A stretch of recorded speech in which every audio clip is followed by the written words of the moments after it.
Now that you lost your sight, do you have trouble being social with people? Well, we're going to talk about that right now. What's up, VIPs? Derek here, back with another video where it's all about helping you discover life after sight loss. On this channel, we do product reviews, life advice, encouragement, how-tos, and so much more. So if you're new here and that sounds good to you, consider smashing that subscribe button so you don't miss another single video. Recently, I was doing a live stream here on YouTube, and by the way, make sure you're subscribed and you get notifications when I do another live stream. We have a lot of fun on there. But somebody asked in the live stream about being social. How are you social with people when you go out and about? It's kind of difficult. And I was thinking about it because I'm one of the most social people there are. I love being out and about and hanging out with people, meeting new people, shaking hands, high-fiving. I love it all. Love being with people, if you haven't already noticed. So they were asking this question, how are you to be social? What are some things you can do? The number one thing I told this person, and I'll tell you today, don't be afraid just to go for it. Don't be afraid to get out there and be social, because fear oftentimes holds us back. Fear of what happens if I don't know where people are? What happens if I can't find the door to the place I'm trying to go to? What happens if I trip? What happens if I talk to the same person 5 times in a row? What happens? All this what ifs. You know what? Don't let fear and the what if game hold you back. Just go for it and get out there and be social. A few things that you can try to get out and be social is, number one, you can join a group. Maybe there's a group in your area, and I don't mean necessarily a visually impaired support group, although visually impaired support groups are awesome. If you've just lost your sight, find a support group in your area. Ask them questions. They can help you through things. But I also mean groups of interest you have. There's a website called Meetup, and there's lots of meetups in your area. You can go and, talk about comic books, and you can go and talk about building, woodworking. You can talk about all kinds of things if you find groups in your area. So go out and meet with those people, hang out with them and say, yeah, what do you want to do? Go out and join a group in your area. You could also join groups based on things that you do normally. Maybe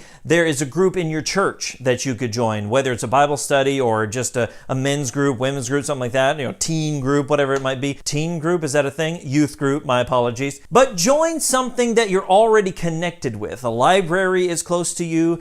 Maybe it's a family group, like you and a few neighbors get together. Try to get together in a social group that you're already somewhat connected with. You can also engage the friends that you have, and don't be afraid to just be a burden for a minute. What I mean is, call them up and say, hey, let's go get some coffee. Let's go, hang out at this one place. And they'll have to come pick you up, or you could Uber to the place or something like that. But I have found that my friends are more than willing to come get me. It's not even a thing now. It's like, I'll be by to pick up in 5 minutes. Okay, I'll be ready, that sort of thing. And so just take that step out and ask the friends that you're connected with. Maybe you're thinking, well, I'm not really a social person. I'm not really a person who does that sort of thing. You have to ask yourself, are you wanting to be more social? Like, would you like to be social? And is vision impairment holding you back? Because if it's the visual impairment that's holding you back, take that step out and ask those friends. Even if they say no, they'll say yes eventually. Even if they're like, I can't do it today, but let's do it Thursday. Don't take it personally. Just say, okay, I'm here Thursday, let's do it. Because let's face it, when you can't drive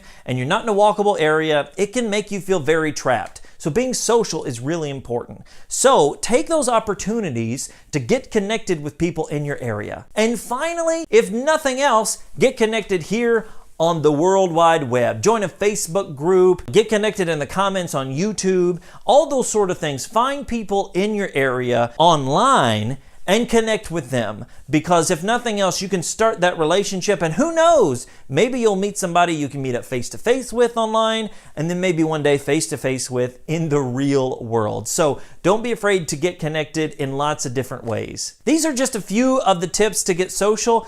When you actually get there, it's a whole new thing. You might end up talking to somebody. You might end up introducing yourself 8 times to the same person, but hey, at least you're getting out there and you're being social, and that is really what's important. So my question to you today is, what are some ways that you make sure you are having an active social life? Do you go to clubs like Meetup? Do you get involved with your neighbors? What are some ways that you do it?